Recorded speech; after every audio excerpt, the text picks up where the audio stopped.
Oh. Happy Monday, everybody. So, this video is going to count for 2 since I had my boyfriend here last weekend and I did not do my Monday video. Sorry. Not really. Oh well. Okay, so what you missed was I finally got to try neutral mask, which is where an actor, it's a type of training or like practice of some sort that we have to do, which I'm not complaining because I love it. It's, you put a mask on and it's all about using your body and your eyes to tell a story without any words or facial expression. Because an actor sometimes relies too much on the face rather than the body. Because as a storyteller, we use our bodies as well.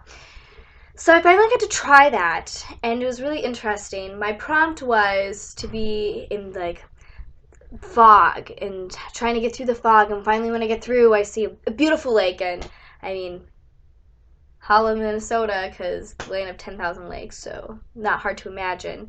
And we had to pick up a stone and skip it, and then once you feel the scene is done, it's done.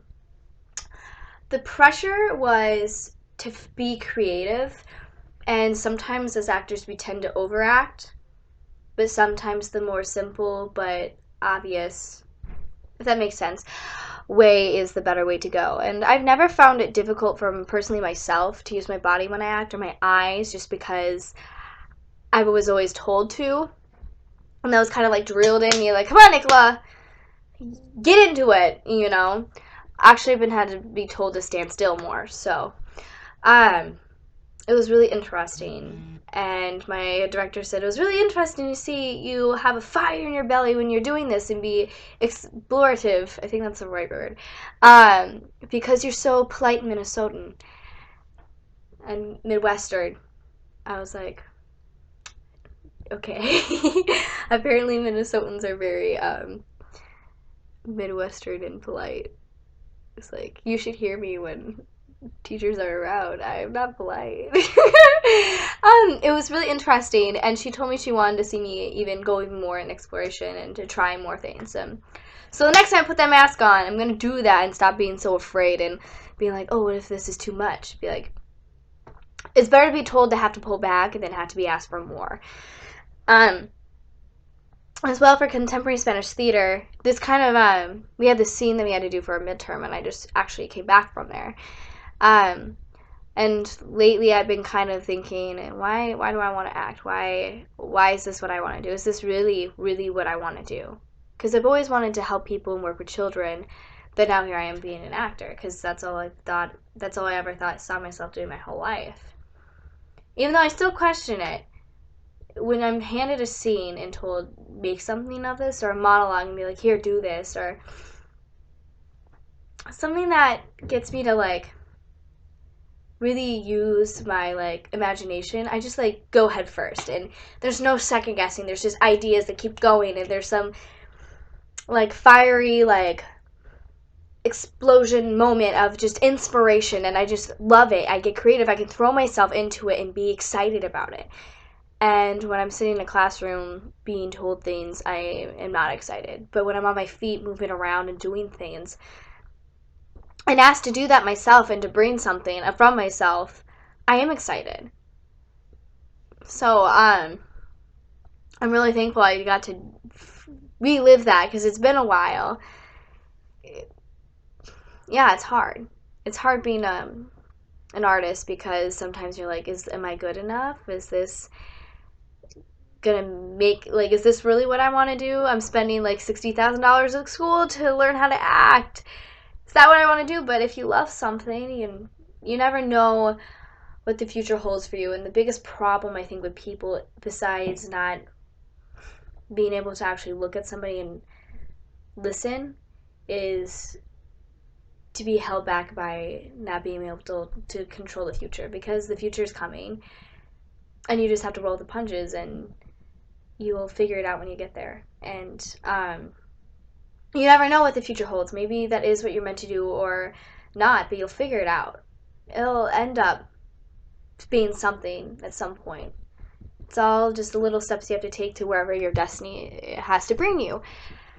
So I'm at that point where I'm trying to top it out, because it is my passion, but sometimes you just have to figure out how to let go of control and believe in yourself more.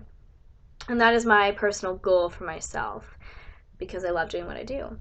I recently had my boyfriend here for a couple days, and that was great. I really missed him, so shout out to you.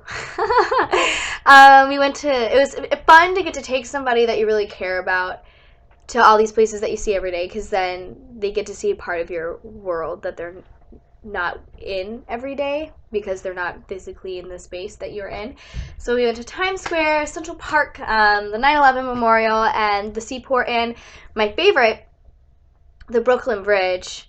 It's the first time I've walked it, and I was really happy I got to share that moment and get to be in awe of how beautiful it is, and all the different writings from all the different languages and times and all these other places and people, and these little messages, these little pieces of people. That's how I see the Brooklyn Bridge. Pieces of people created into something. Because these little locks of like so and so forever, and like the year, and or the person's name from what country and the year that they came to visit, and it's so cool. So many different handwritings and names and like backgrounds all put onto one structure. But people need to learn how to walk. Really fed up with the slow walking. Okay, tourists, you will see it, but you got to keep the pace going, because I will push you out of my way, and I will not feel bad. Actually, I will, but I'll pretend that I don't. And I got to experience Brooklyn. I liked Brooklyn. It was fun. It was good to see the other side of where I live, so like across the water. It was really beautiful, and it's the first time I actually explored it beside the time I went to Target. I'm not doing that again. Target is not worth that. I can online shop. That was great. And then I realized how much I missed him and my family. So homesickness is very real, especially when you're 1,000 miles away or so from your family. And I realized how much I miss my siblings. So if you're watching this, I love you, and same with my parents and my boyfriend and everyone else at home. I miss you guys. I can't wait to see you, and it makes me appreciate more that you are all in my life, and it makes me feel very special. So enough with the mushy gushy stuff. So I promise that I will keep my videos consistent and not have an 8-minute long video about me talking about my life. But right now I'm at that point of